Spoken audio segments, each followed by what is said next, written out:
नमस्कार बंधुगण, जदि घरे पैसा रहुनाई ताहले अल्प किछि धनिया आनी यही स्थान रे रखी दियंतु, देखिबे चमत्कार। चलंतु जानिबा। प्राय सबु लोक धनियार व्यवहार करिथांती। याकु लोके विभिन्न उपाय पाई व्यवहार करिथांती। ताहा पुणी चाकरी व्यवसाय हो किंबा अन्य किछि हेउ। साधारणतः आर्थिक लाभ पाई लोके एहार उपयोग करिथांती। खाद्ୟରେ ମଧ୍ୟ ଏହାର ଉପଯୋଗ ହୋଇଥାଏ। ଯଦି ଆପଣ ଏହାକୁ ନେଇ ଏକ ଛୋଟ ଉପାୟ କରନ୍ତି ତେବେ ମାତା ଲକ୍ଷ୍ମୀ ପ୍ରସନ୍ନ ହେବେ। ଏହାଦ୍ୱାରା ଆପଣଙ୍କ ଘରକୁ ଧନ ଆକର୍ଷିତ ହୋଇ ଆସିବ। आर्थिक लाभ सहित सुख प्राप्त करिया पाई धनियार उपयोग विषय जानतु। एक आपणक घरे माटीर एक पात्र थिले, सेथिरे किछि धनिया, एक मुद्रा, तापरे ताहाकु एक नाली कपड़ारे ढांकी घरर पूर्व उत्तर दिगरे रखी दियंतु। आगामी दिन सेही धनियाकु माटीरे किंबा गांगुलारे माटीरे पोती दियंतु। मुद्रा को एक नाली कपड़ारे बांधी घर धन थिबा स्थान रे रखी दियंतु। यह द्वारा आर्थिक समस्या दूरेई जीव। यही उपाय को आपण कौनसी दिन भी करी पारिबे। 2.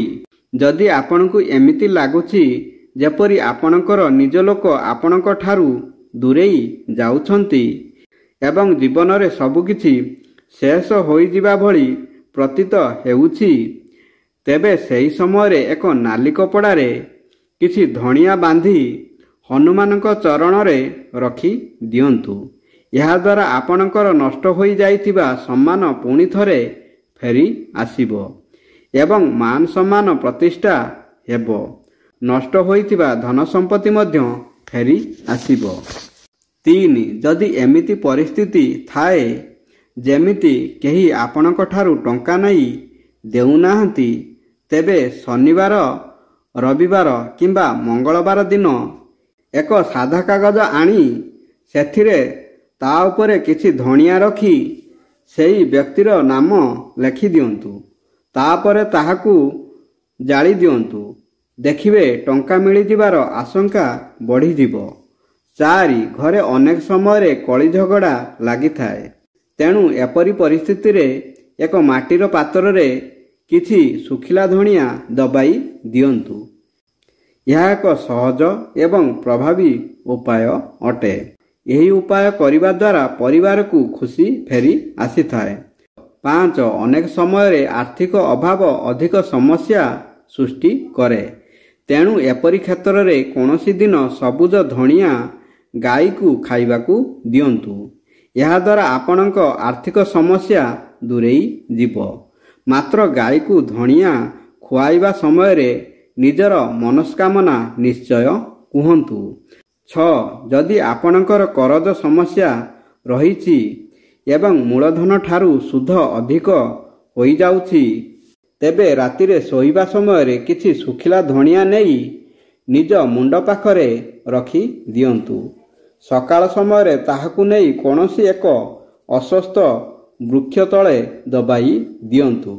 देखिबे करज समस्या सबुदिन पाई दूरेई जीव। 7. जदि घरर कोनोसी सदस्यंक उपरे नजर दोष पड़िछि, तेबे किछि सुखिला धनिया बाम हातरे नेई उक्त व्यक्तिंक मुंड उपरे देई ओलटा 7 थर बुलाई बाहरे फिंगी दियंतु। देखिबे नजर दोष उतुरी जीव। मने रखंतु जे यही उपाय करिबा समय रे जेपरि केही न देखंती। धन्यवाद। जय श्री कृष्ण।